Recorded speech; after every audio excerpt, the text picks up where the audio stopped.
êtes complètement tapés ou quoi? Bonjour, bonsoir à tous et bienvenue dans Caméflex, votre émission cinéma qui revient toutes les semaines, le jeudi matin à 7h, dans laquelle on vous parle des films qui font l'actualité et pas que des films, puisque cette semaine on va parler d'une série. D'une série qui vient de se terminer fin de semaine dernière, à savoir Peacemaker, la saison 2, le troisième projet du nouveau DCU de James Gunn, toujours. Exactement, c'est lui qui écrit la série. C'est lui qui écrit, il Et avait qui fait réalise aussi Créature Commando, et il avait fait Superman qui était sorti cet été et dont on avait parlé dans l'émission. On le précise, finalement, nos doubles avec un accent du Sud ont décidé de ne pas nous remplacer pendant l'émission, donc on enregistre l'émission nous-mêmes. Si vous avez entendu l'intro, si vous regardez sur YouTube, cette phrase n'a aucun sens. Si vous avez entendu l'intro, vous comprenez normalement de quoi on parle. Qu'est-ce qu'on a d'autre au programme cette semaine, Tom ? Eh ben, Chien 51, qui n'est pas du tout un remake, ni une suite, ni quoi que ce soit qui a un rapport avec Planète 51, pour le coup. J'ai été un petit peu déboussolé quand j'ai vu le film. Je suis content de cette blague. Ouais.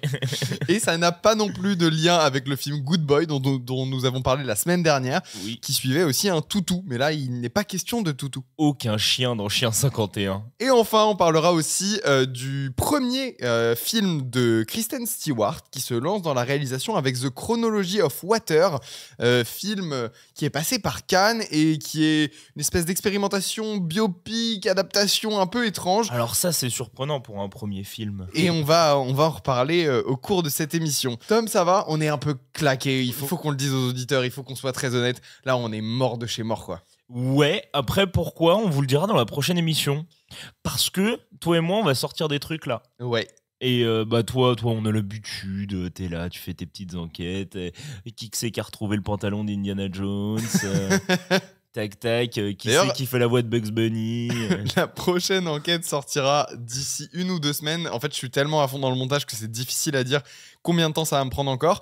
Mais si vous voulez un indice, vous pouvez aller sur la boutique cameflex.fr. Alors ça, c'est surprenant. Si vous voulez un indice sur le sujet de la prochaine enquête. Mais c'est pas un indice. C'est pas un indice. C'est pas un indice, c'est le truc. écrit noir sur blanc sur une casquette, Ouais, quoi.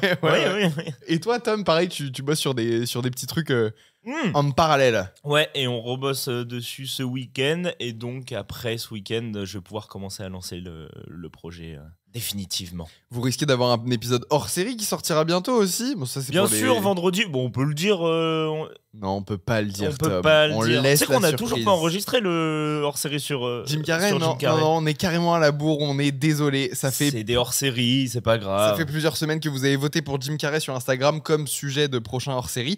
Et nous ne nous sommes toujours pas bougé le cul pour celui-ci. Non, Mais non. il va sortir, il va arriver. Mais là, on en enregistre un vendredi avec 2 camarades qu'on aime beaucoup.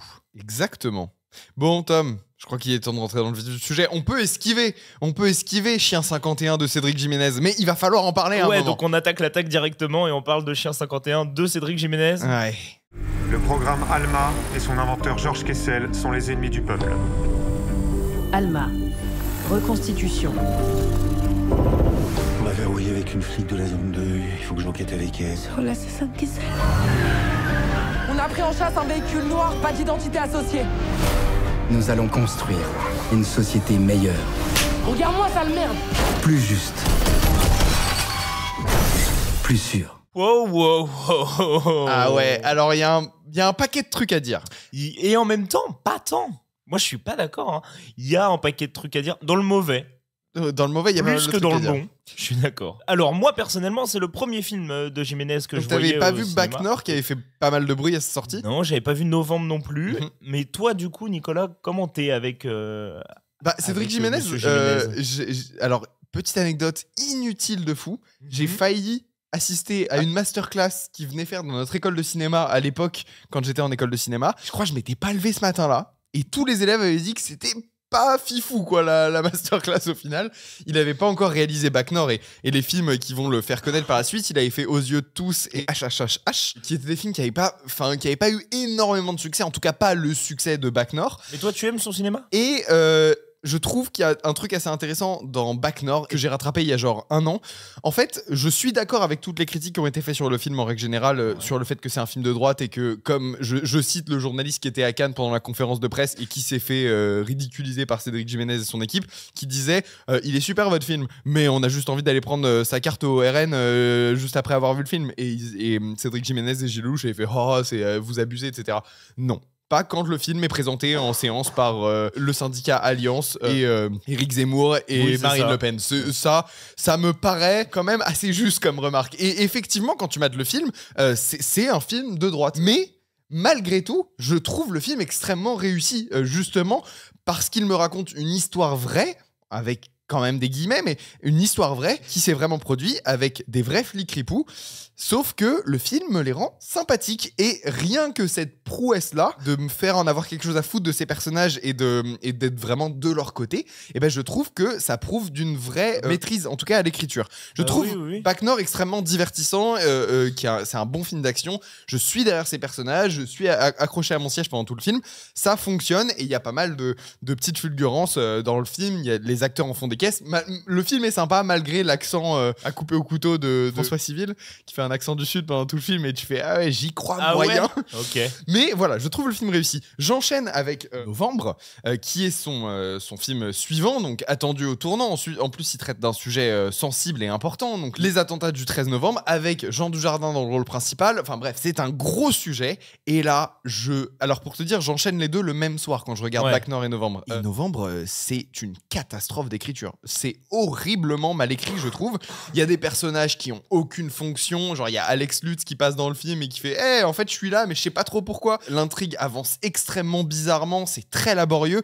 Et le film se termine alors que t'as l'impression que ça n'a jamais vraiment commencé. Il y a un vrai problème de caractérisation des personnages. C'est tout l'inverse de Bac Nord. Bac Nord est vraiment réussi dans sa maîtrise à l'écriture.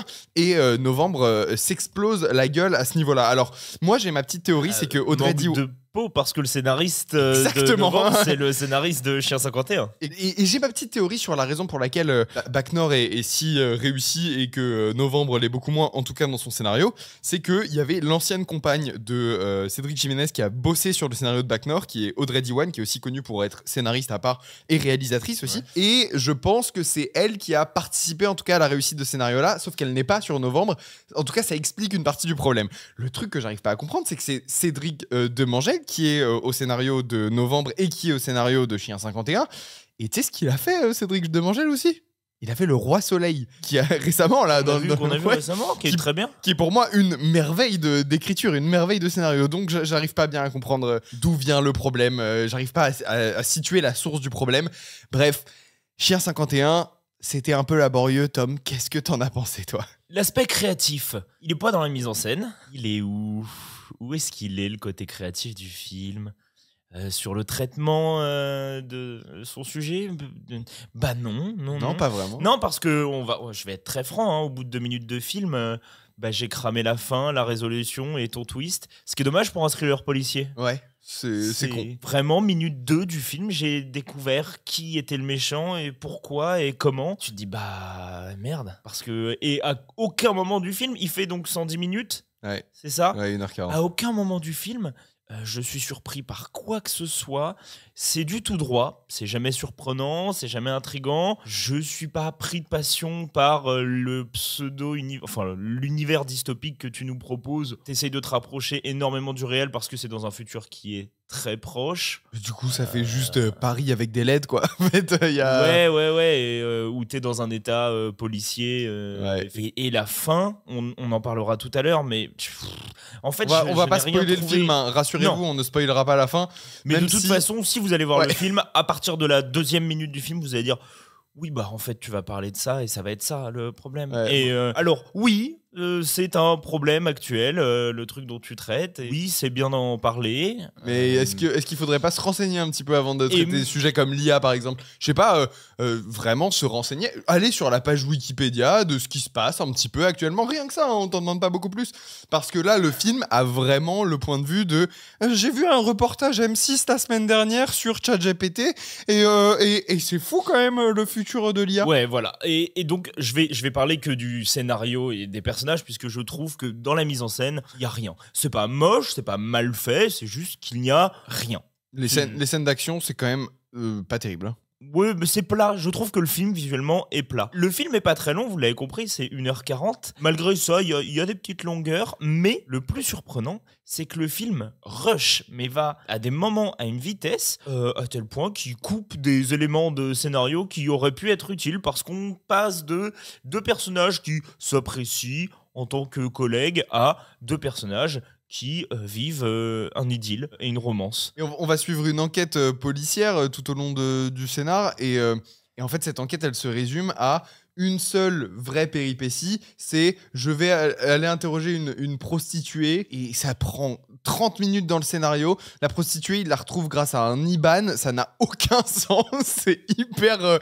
c'est vraiment assez lunaire, je trouve, ce truc de... Il a retrouvé un IBAN dans un porte-clés. C'est super bizarre. Et c'est la seule péripétie de toute cette enquête qui est censée être une grande enquête avec un complot et tout. Je comprends pas comment ils ont réfléchi la construction de leur enquête, quoi. Et puis, par exemple, il y a des éléments qui pourraient avoir leur importance, hein, qui n'ont aucune résolution. Par exemple, le fait que le personnage de Gilles Lelouch ne dorme pas. Ça, c'est un des trucs que j'aime bien dans le film, moi. Oui, c'est un élément intéressant. Ouais. Tu garnis un petit peu ton personnage, mais utilise-le. S'il dort pas, ça peut être un fou de taf. Comme il n'arrive pas à dormir, il peut complètement vriller, devenir fou dans son enquête et tout ça. Ça peut amener à des éléments pour construire ton personnage et construire ton récit. La seule utilité que ça a, là, c'est que les deux, vu qu'ils dorment pas beaucoup, ils font « Hey, on va en soirée ?» Et pareil, il y a un truc comme quoi, il y a un bug sur le logiciel avec l'IA et il reçoit des bouteilles de lait tout le temps. Et il en a marre. C'est juste un élément comique du coup. Parce que tu pourrais le rattacher à un truc qui en fait l'aurait mené à une enquête en disant putain mais c'est vrai que ça c'est chelou et si je me renseignais là-dessus. J'en sais rien, là je donne des hypothèses et qui ça se trouve auraient été des hypothèses de merde. Mais tu me fais un élément qui est censé être comique, ça l'est pas plus que ça. Tu fais juste oui, il a du lait. D'accord. Et en fait, le film, j'ai l'impression qu'il est cut à plein de moments, alors que t'aurais pu développer ces éléments-là. Mais il est même pas gonflé narrativement hein, dans le récit. Non, il se passe rien. Il se passe globalement rien. Au bout d'1h20, t'as vraiment l'impression que le film n'a pas encore vraiment décollé. Enfin, qu'on est encore avant l'élément déclencheur. Alors que, tu te dis, il y a encore beaucoup de choses à résoudre. La fin, oui, effectivement, on va en parler. Toi, tu veux peut-être rajouter quelques trucs avant qu'on parle de la fin? Moi, j'ai vraiment eu du mal avec le film. En fait, dès que ça a commencé, cet aspect... Alors, il faut savoir que c'est adapté d'un bouquin qui se passe pas à Paris, mais qui se passe en Grèce, et dans lequel une ville entière est sous un dôme. Donc déjà, on a un problème monumental. Bah, c'est un livre de Stephen King et ça s'appelle Under the Dome. Non, ça s'appelle Chien 51 et c'est pas de Stephen King. Okay. Mais on a un problème monumental. C'est que quand je regarde le film, j'ai l'impression que les gens qui sont à la création de cette œuvre-là ont pas compris que la France ne se résumait pas qu'à Paris. Ça, c'est lunaire. Donc le pitch, c'est que Paris est divisé en 3 districts, les pauvres, les moyens pauvres et les très très riches. Les pauvres, la classe moyenne c'est plus et les très très riches, les un peu riches et les très très pauvres. Ouais, c'est ça, voilà. Ok, ça se résume comme ça. Il y a des checkpoints entre les zones et déjà, on a un énorme problème, c'est que quelle utilité aurait cette gestion des classes sociales par un ordre politique dans un monde réel ? Ça servirait à quoi de faire ça? À rien du tout. Dans Hunger Games, par exemple, et c'est pas un bon exemple de world building, on n'est pas sur...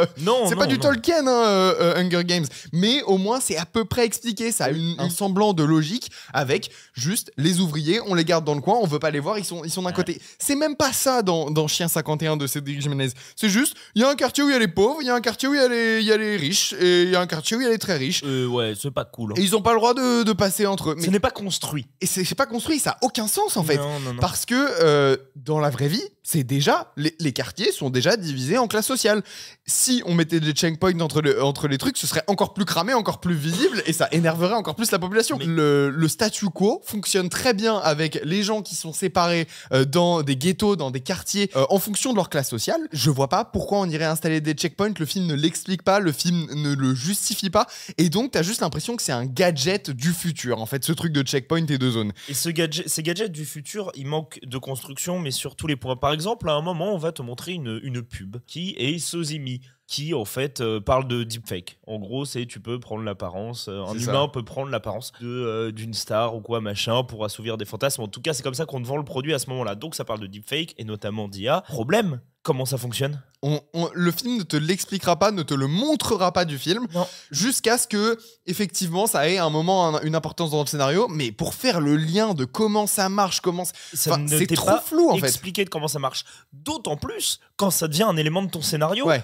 Et là, tu dis, je ne comprends pas comment ça marche. Et ça n'a pas d'impact sur moi. Et ça devient juste ridicule, du coup, à ce moment-là dans le film, quand ça revient dans l'intrigue. On a un vrai problème, pour moi, dans cette adaptation, puisqu'il faut savoir, comme je vous l'ai dit, que ce bouquin se passe normalement en Grèce. L'intrigue de ce bouquin se passe en Grèce, dans une ville sous un dôme. Donc déjà, ça exclut une partie des problèmes que j'ai dit. C'est-à-dire que ce serait logique de se concentrer sur Paris si on était que dans une ville vraiment bloquée. Mais là, t'as envie de dire au personnage, mais tu veux arrêter de t'emmerder ? Mais va juste à la campagne, tu fais 30 bornes, tu sors de Paris, t'es tranquille, il n'y a plus d'histoire de checkpoint, de police, de drone, de nanana. Le reste de la France, visiblement, c'est pas comme ça, il y a qu'un seul problème, c'est à Paris. Mais partez de Paris, les gars, ça a l'air chiant, votre truc. Donc déjà, moi, je ne comprends pas le film à ce moment-là. Et surtout, dans le bouquin original, il n'y a pas d'intelligence artificielle. Et quand le film entier se repose sur cette question de qui est le méchant, pourquoi l'IA déconne, pourquoi le créateur de l'IA a été tué, tu fais mais en fait, vous avez complètement changé le propos du bouquin, visiblement, puisque le bouquin ne parle absolument pas d'intelligence artificielle, il parle de grosses entreprises qui contrôlent le monde et de complots gouvernementaux. Ouais. Là, on n'a pas du tout ça. On a juste une IA bizarre qui est trop implantée dans nos vies, qui contrôle l'IA, qui est le méchant derrière l'IA. Et puis dans mes souvenirs, c'est le même truc que iRobots, du coup. Non, mais c'est le même. Genre le mec qui se fait assassiner, c'est le créateur des robots, et ensuite, il faut trouver. Et en fait, si vous avez vu iRobots. J'ai l'impression qu'ils ont pris un bouquin de science-fiction qui leur a parlé, tu vois, qui mélange polar et science-fiction, et qu'ils ont juste appliqué un filtre aseptisé, film de science-fiction lambda, série B, intéressant et inutile, et je ne comprends pas pourquoi ils font ça, alors que on n'en a pas beaucoup des propositions de ce type-là dans le cinéma français. Surtout qu'il n'y a pas d'IA dans le bouquin. Mais pourquoi tu rajoutes l'IA ? C'est pas genre tiens, je vais faire un film King Kong, et je vais rajouter King Kong, il est en IA. Tu fais mais pourquoi ? Je veux dire, si le bouquin te plaît, bien sûr, faut faire une adaptation. Une adaptation, c'est pas un copier-coller du film, mais ça n'a jamais été la vocation d'une adaptation. Sauf peut-être les mauvaises adaptations, mais c'est un autre sujet. Pourquoi ne faire complètement différent et rajouter un sujet qui n'est pas dans le bouquin apparemment ? Et qui n'est pas exploité en fait dans ce film-là. C'est cette vision de rien l'IA. Raconter. Cette vision de l'IA, elle est extrêmement énervante. Moi, je m'y connais pas particulièrement. Je suis pas extrêmement renseigné, mais le peu que j'en sais, c'est tellement plus intéressant que ce que ce film raconte. Il y a tellement plus de choses à dire, il y a tellement plus d'enjeux dans le monde, dans la construction même de l'économie mondiale, comment les gouvernements se font la guerre par rapport à l'IA, qui va contrôler l'IA le plus vite, qui va réussir à sortir une intelligence artificielle générale le premier, tu vois, qui va vraiment être capable de faire des tâches par elle-même et tout. C'est tellement des sujets passionnants, hyper intéressants. Comment c'est possible que des youtubeurs traitent mieux ce sujet-là qu'un film qui a dû coûter 30 millions d'euros dans le cinéma français? C'est une singerie. Pourquoi on investit dans ce cinéma-là? Pourquoi les investissements dans le cinéma français vont vers ce genre de production qui sont visiblement pas réfléchies,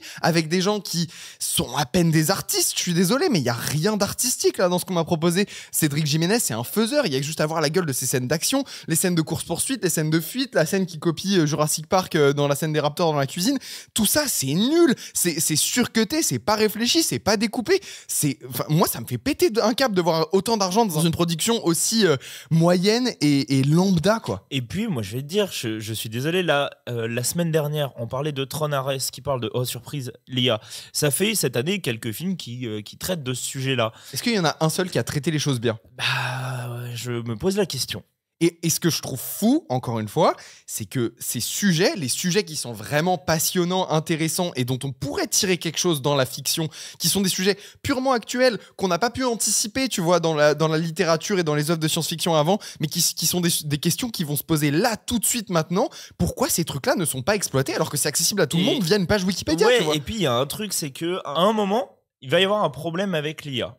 et l'humain va devoir faire avec. Et à aucun moment il y a une idée derrière ça, c'est-à-dire que on part du principe, et dans le film on te le dit, c'est que l'IA calcule tout et toutes les possibilités un peu de ce qui pourrait arriver. Ça, elle crée des scénarios. Et elle crée des scénarios, comme dans Minority Report. Pourquoi ne pas, je sais pas, jouer avec ce truc-là? Tu prends par exemple une idée qui était toute conne mais qui était vachement bien vue dans Everything Everywhere, où il faut faire un truc absurde. Ouais. Est-ce que tu peux pas foutre tes personnages et qui se disent bon bah en fait il faut qu'on agisse instinctivement et par absurdité pour essayer de s'en sortir. Il y a un milliard de choses que tu pouvais faire et où tu pouvais penser autrement pour rendre le truc intéressant et savoir comment se dépêtrer de certaines situations. Ça n'est pas le cas. Et même ça n'est jamais le cas. Cet élément-là, il aurait pu être pris pour, par exemple, étoffer cette enquête, tu vois, cette enquête que je trouve extrêmement vide et où il se passe pas grand-chose. Ouais. Et bah, tu vois, montrer l'IA, nous faire plusieurs scénarios différents et on va suivre les différentes pistes que l'IA nous a montrées et tout. Là, à chaque fois, l'IA fait un scénario. Oh, c'est le bon scénario. En fait, c'est exactement ce qui s'est passé et le crime est résolu. En fait, c'est pas exploiter ces idées de scénar. Et en plus, vouloir, par exemple, je sais pas moi, intégrer de l'absurde, ça pourrait donner des scènes comique, et tu me dirais ah mais non, c'est une dystopie, il ne faut pas et tout machin. Il essaye d'en faire de la comédie dans son film, il essaye de mettre des moments drôles, des moments sympas et tout ça, donc c'est pas vrai, t'aurais pu le faire, tu l'as pas fait. J'aimerais juste, avant qu'on termine sur le film, qu'on traite de très rapidement, pareil sans spoiler, la fin. Il y a un truc qui, toi et moi, on dit bah non, ça marche pas, donc c'est sur les dernières images du film quasiment. On a la fin, on a trouvé qui c'est quel méchant, il y a une résolution qui est faite pour les personnages, mais pour l'univers aussi en question, il y a une résolution. Et c'est le truc le plus pété et prévisible. Vraiment, je pense qu'une bonne partie des gens, en tout cas, qui sont habitués à ce genre de film, à ce genre de récit, vont faire oui, ça va se finir comme ça. Et ça se finit comme ça. Ça se finit comme ça. Et c'est surtout que, je suis désolé, mais ça marche pas.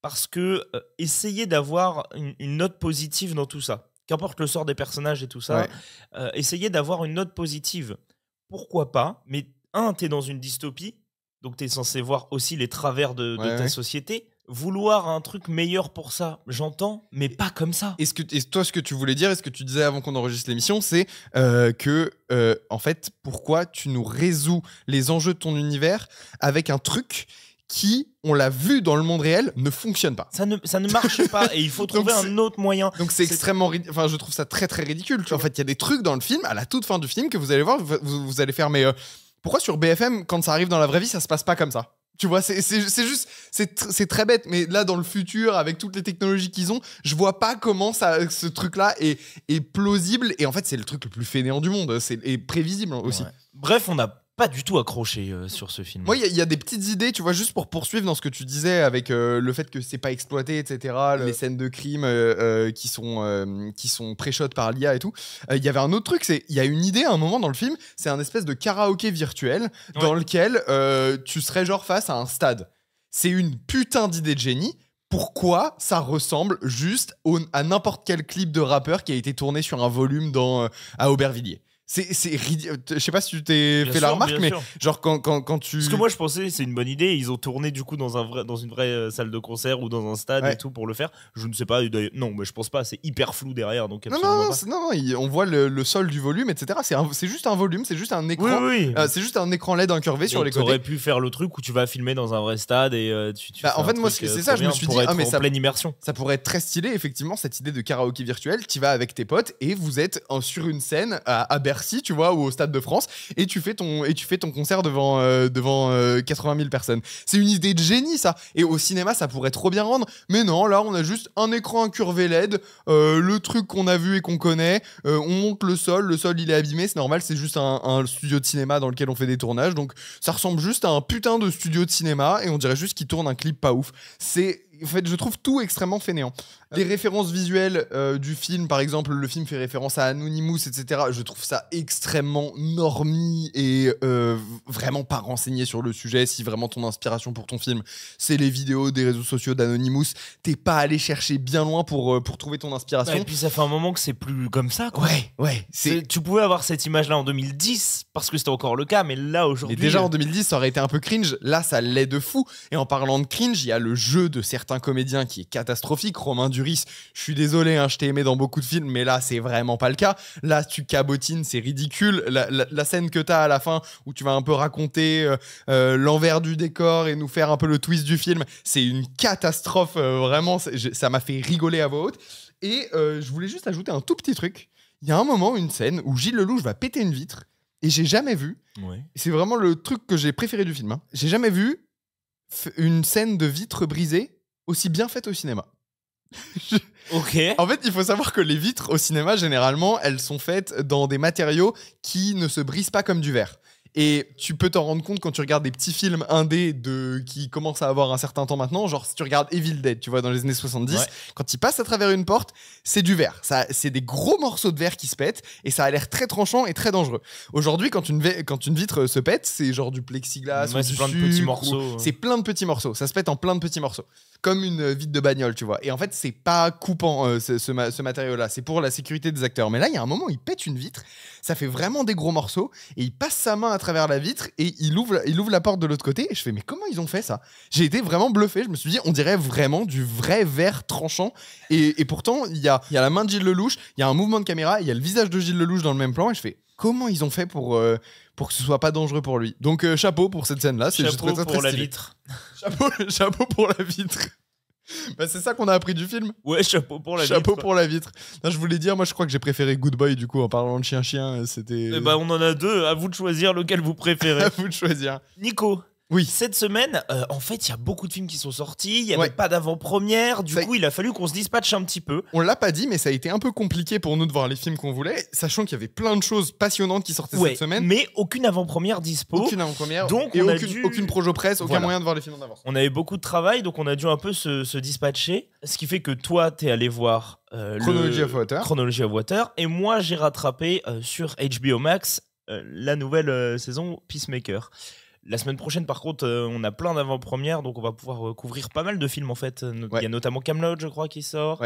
Est-ce que tu veux commencer, toi, sur Chronology of Water? Ce que t'en as pensé, t'es allé le voir ce matin. Ouais, du coup, je vais vous dire brièvement ce que j'ai pensé de Chronology of Water de Kristen Stewart. Look at me. Sometimes I think it arrived on paper. Hey, honey.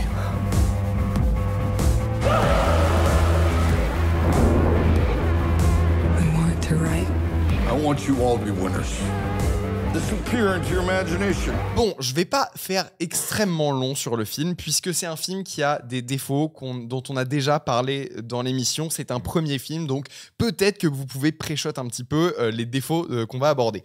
Je peux essayer? Vas-y. J'ai peur de détruire par contre tout ce que tu vas dire. Non, vas-y. Je pense que ça veut être très créatif. Ouais. Je pense que du coup ça souffre de longueur parce qu'il y a ce truc où, à mon avis, Kristen Stewart, elle est encore dans le... Et comme Pattinson à sortir, même s'ils l'ont déjà fait, mais à sortir du rôle qu'on leur avait donné de base. Ils sont sortis depuis longtemps. Ils s'en ont sortis depuis très longtemps, mais là, je pense que comme c'est une première réalisation, il y a un vrai besoin pour elle de faire du cinéma d'auteur et donc des acteurs qui parlent très peu, des trucs très visuels, mais du coup, c'est long. Il y a un peu de ça, mais on va surtout retrouver dans le film des défauts liés aux clichés du premier film et au cinéma d'auteur. Mais je vais préciser ma pensée juste après vous avoir fait un petit pitch quand même de quoi le film parle. En fait, on va suivre l'histoire vraie de Lydia Yuknavitch, qui est une autrice qui a écrit notamment sur sa vie, qui a écrit pas mal d'histoires courtes, enfin de nouvelles. Et c'est une femme qui a eu une histoire personnelle extrêmement compliquée et assez insoutenable quand tu la vois au cinéma, puisque ça va parler d'inceste, de drogue, d'alcool, de bébé mort-né, des trucs vraiment... 9h du matin, voilà. C'est pas joujou. Un super 9h du mat. Donc le film va se concentrer là-dessus, il va nous montrer un peu frontalement son histoire, et ça va être une adaptation de ses mémoires. Le film a des vraies qualités, mais aussi des gros défauts. Alors c'est hyper bête comme phrase, mais c'est la vérité. Il y a des vraies qualités, parce que pendant tout le film, moi j'ai été un petit peu emmerdé par le film, je me suis dit, oh non, encore ça, oh, c'est un peu gavant, etc. Et à la fin, je me suis levé de mon siège, j'ai fait, c'est pas si mal quand même. Je trouve, pour résumer vraiment globalement ma pensée sur le film, je trouve que c'est assez solide pour une première réal. Je trouve que c'est du sérieux. Je trouve qu'elle nous a fait un truc avec ses tripes, Kristen Stewart. Mais qu'il souffre, comme je l'ai dit, des défauts d'un premier film. Et ça va être les clichés de on filme en 16 mm avec on voit les bordures du cadre au lieu de cropper dans l'image. Non, on va garder cet aspect 16 mm et donc on va parfois avoir des cheveux dans la caméra. Tu sais, c'est hair in the can. Donc c'est quand il y a un petit cheveu qui est, ou un petit poil ou de la merde qui a été prise dans le capteur. Aujourd'hui, c'est utilisé pour dire regardez, on fait du 16 mm, mais il faut pas oublier que de base, c'est un défaut. Ça n'a jamais été voulu. C'est une erreur, ce truc-là. Et donc, soit c'est une erreur qui a été faite au tournage, soit, et ça, je trouve ça encore pire, c'est un truc qui a été rajouté en post-prod. Et pour moi, là, si ça a été rajouté en post-prod, on est vraiment dans une démarche Instagrammable, de film Instagrammable. Il y a un autre truc aussi qui se fait beaucoup dans cette démarche un peu Instagram, d'avoir ce filtre-là. De temps en temps, ils mettent un petit côté flou où il y a du mou dans l'image. Donc le mou, c'est on n'est pas dans le flou, mais on y est presque, quoi. Tu n'as pas le point, parce donc c'est pas net sur ce que tu veux que ce soit net. Et en fait, avant, c'était pas voulu, ça. C'est juste que faire le point à l'époque, donc avoir vraiment le truc net quand tu fais un suivi de personnage ou ce que tu veux, c'était beaucoup plus compliqué. Physiquement la distance entre l'objectif et le sujet. Mais donc, le film est assez joli techniquement, mais on va être dans la caméra épaule, les flous, les ralentis assez peu motivés, les montages un petit peu parfois qui sont pertinents. On va avoir des flashs, des images, des choses qui peuvent fonctionner. Mais des fois, on va être sur aussi du montage créatif, art house, aléatoire, tu vois, où en fait ça va enchaîner des plans, des actions, des gros plans, l'eau qui bouge, des parties de corps, des trucs des trucs qui sont extrêmement clichés dans le cinéma d'auteur art house américain, tu vois, que t'as déjà vu 150 fois et quand tu tapes 2 heures au cinéma et que tu fais oui, non mais ça en fait t'as l'impression de faire quelque chose d'extrêmement novateur et d'extrêmement poétique, mais en fait je l'ai vu 150 fois et c'est toujours la même bouillie, j'allais dire numérique, mais pas du tout, justement analogue. Enfin, je l'ai déjà vu, en fait. J'ai déjà vu ça. Syndrome de je l'ai déjà vu et je vois. Enfin, tu me dis si je me trompe, mais j'ai perdu cette.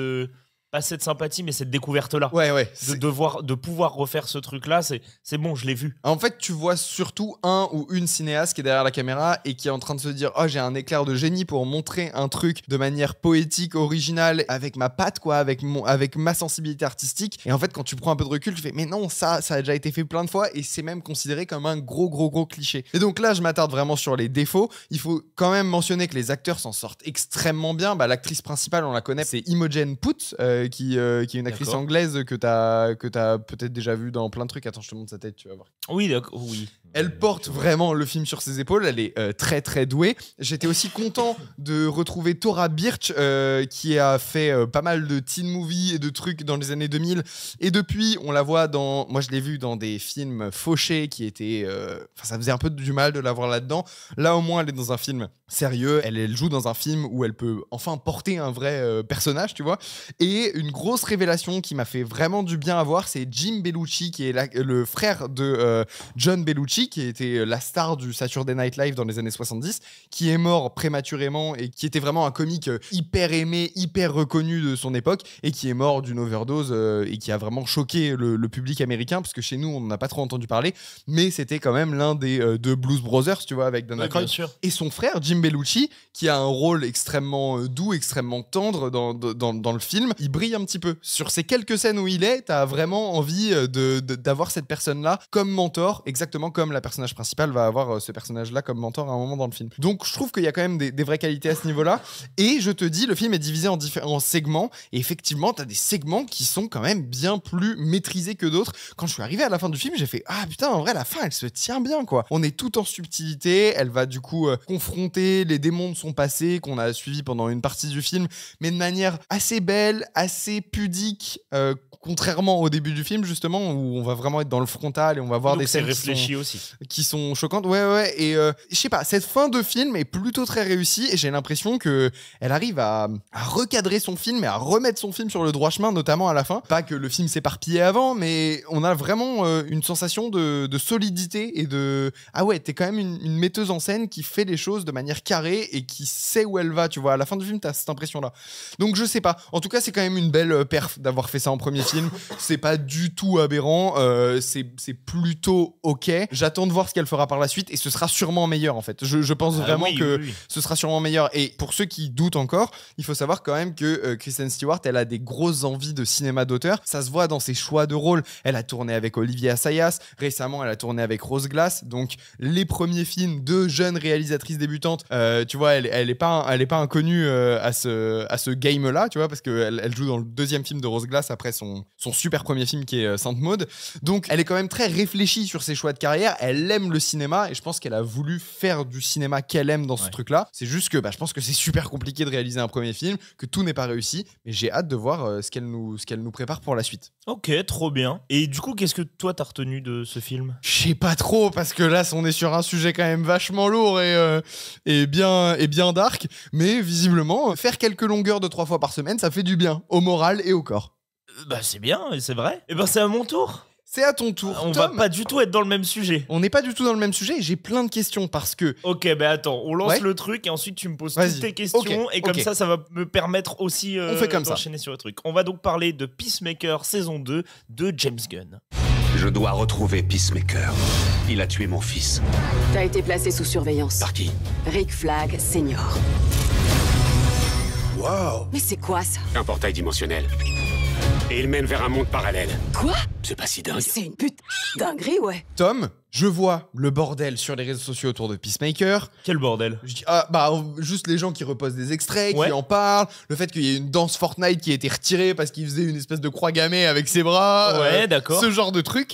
Et moi, en fait, Peacemaker, déjà, de 1, je l'ai vu dans The Suicide Squad, je m'en branle. Ouais. C'est normal. Je suis pas très fan du film, mais je m'en branle. C'est normal. J'ai vu qu'il avait une saison 1 qui a été faite il y a quelques années. Qui était pas mal. Je m'en branle. Mais je comprends. J'ai vu qu'il était passé dans le nouveau DCU. Il était dans l'ancien univers DC, maintenant il est dans le nouvel univers DC. Tu sais comment je le sais? Parce qu'il a un petit caméo à un moment en Superman et les gens dans la salle, ils ont fait « Ah !» quand ils l'ont vu apparaître à l'écran dans Superman. Et ensuite, j'ai vu qu'il y avait donc cette nouvelle saison et les gens ont l'air de bien kiffer. Mais je ne sais pas de quoi il en retourne, je ne sais pas de quoi ça parle, je ne connais pas ce personnage. Il faut que tu m'en dises plus. Bon, je vais faire une minute pour restituer un petit peu tout. Parce que on avait dit l'ancien DCU, ça dégage, il n'y a plus rien. Maintenant, nouveau DCU. James Gunn, il avait fait un film quand c'était encore l'ancien DCU qui était Suicide Squad. Pas le tout pourri. The Suicide Squad. Il a fait The Suicide Squad, pas le Suicide Squad tout pourri de David Ayer qui réclame à corps perdu sur Twitter sa fameuse Ayer Cut comme la Snyder Cut. Mais vous savez ça ce qu'il n'aura faut pas faire, lieu. il faut juste l'ignorer. Voilà.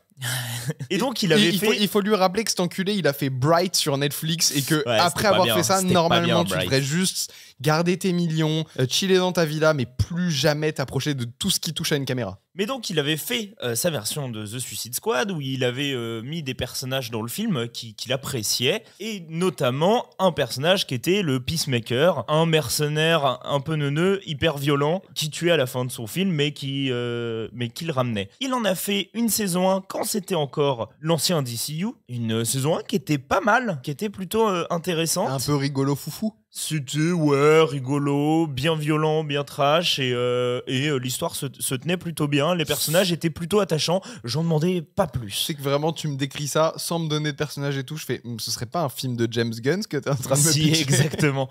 Mais je vais revenir après. Il y a eu le nouveau DCU. Il a lancé ça avec une série d'animations qui s'appelle encore aujourd'hui Creatures Commando.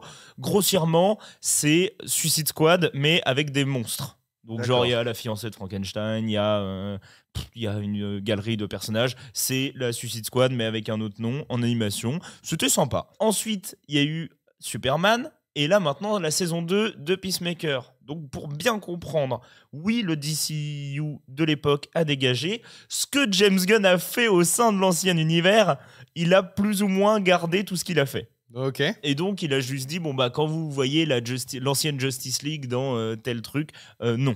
Et même au début de la saison 2, c'est remplacé par la nouvelle Justice League. Exactement. Et donc voilà, c'est tout ce que je dis dans mon nouvel univers et qui a été présenté dans mon nouvel univers, même si on parle de trucs de l'ancien univers, c'est que c'est dans mon univers. Ouais. J'ai pas tout compris à cette phrase, mais j'ai compris au global. En gros, ce que vous devez retenir de l'ancien univers, c'est le Suicide Squad de James Gunn, pas plus. Ouais. Il n'y a pas plus et pas voilà. Et si dans cette scène-là, il y avait des personnages comme Harley Quinn et tout ça, ça a dégagé, ça n'est jamais arrivé. Voilà, c'est à peu près tout. Donc on en est au 3e projet qui est au sein de ce DCU. Qui est bien chapeauté par James Gunn.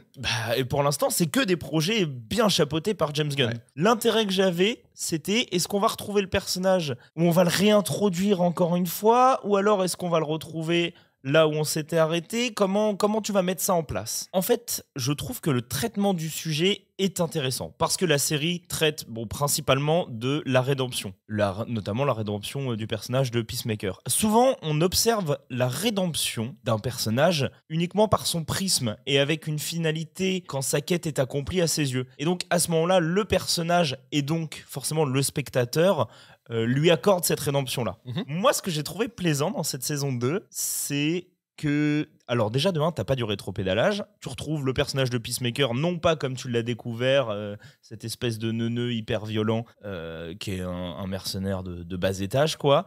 Mais bien comme tu l'as laissé à la fin de la saison 1. C'est-à-dire qu'il a résolu des traumas, il a avancé, et on le retrouve avec déjà une évolution. Et une évolution qui est pas inintéressante. James Gunn, en règle générale, il est assez bon quand même pour pas se foutre de notre gueule sur son évolution de personnage. En fait, il comprend ce que ça veut dire de faire une suite. Voilà. Et moi, je l'ai vraiment ressenti, je crois que j'en avais déjà parlé ici, mais dans Les Gardiens de la Galaxie 3, je pense que c'est les Gardiens de la Galaxie en général est peut-être la seule licence de Marvel où les personnages évoluent pour de vrai.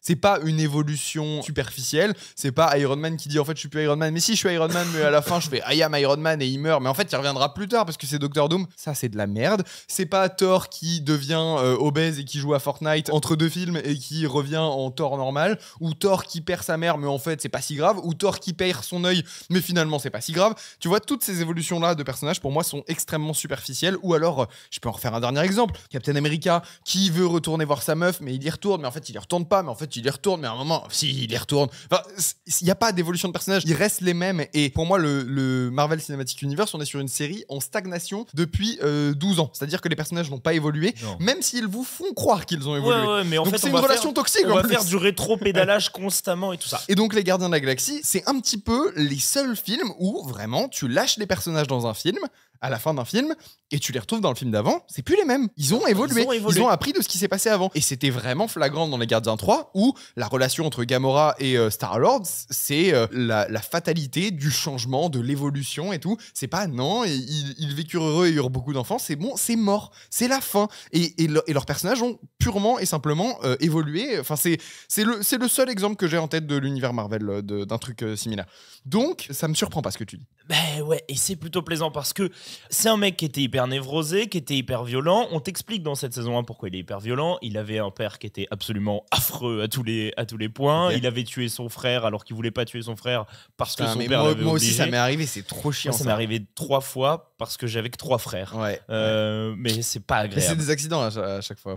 On le précise pour les auditeurs qui sont violents. Ouais. Ça vient d'une pulsion brute. Ouais. Mais donc, il avait évolué ce personnage-là.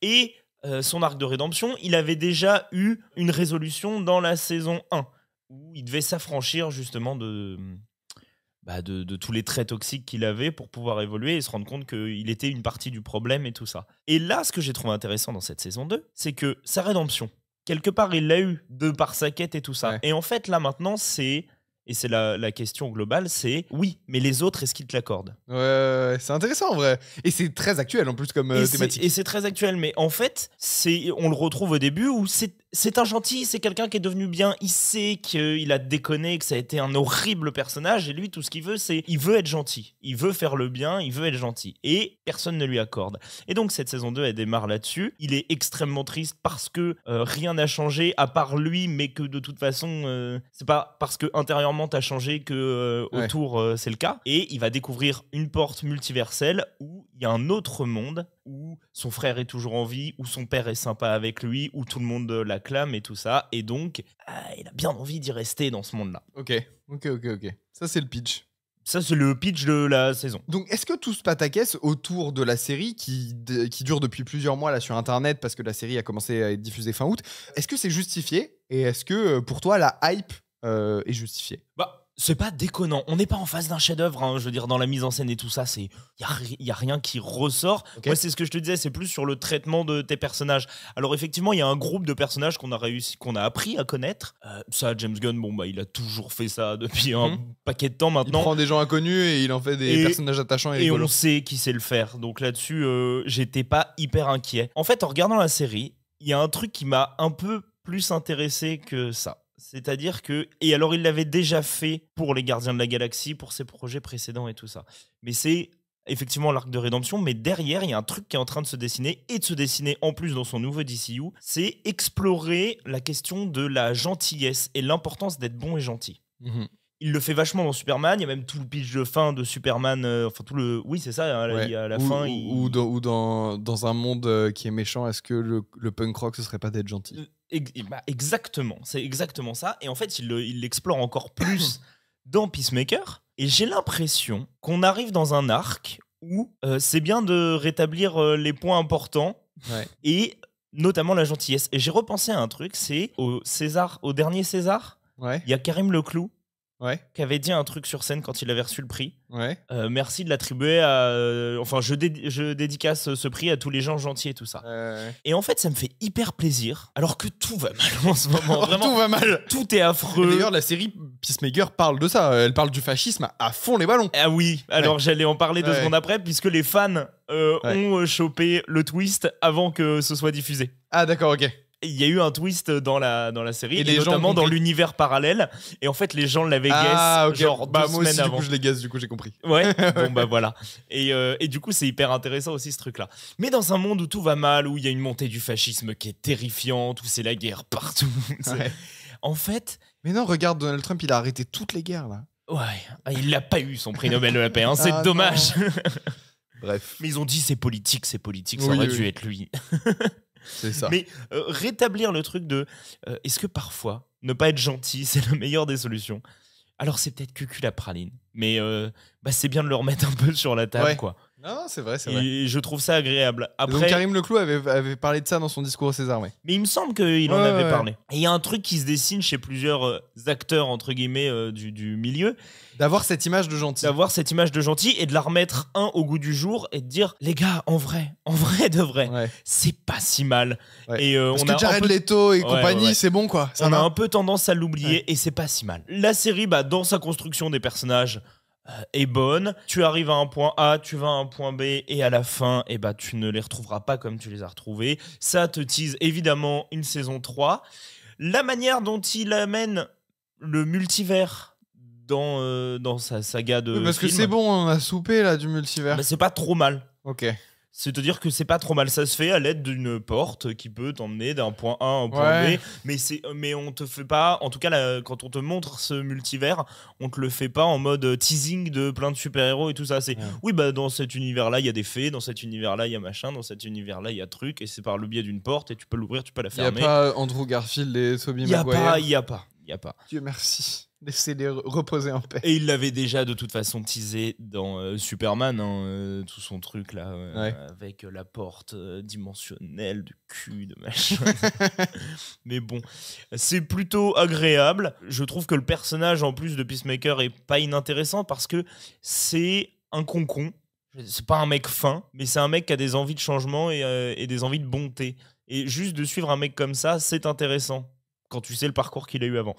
Voilà, c'est pas, ça pète pas plus haut que son cul, c'est sympa. C'est pas si long que ça fait 8 épisodes. Non, c'est agréable et je trouve que même dans les idées créatives, il y a des trucs sympas. Le générique notamment, je trouve que c'est une bête d'idée. Il l'avait fait dans la saison 1.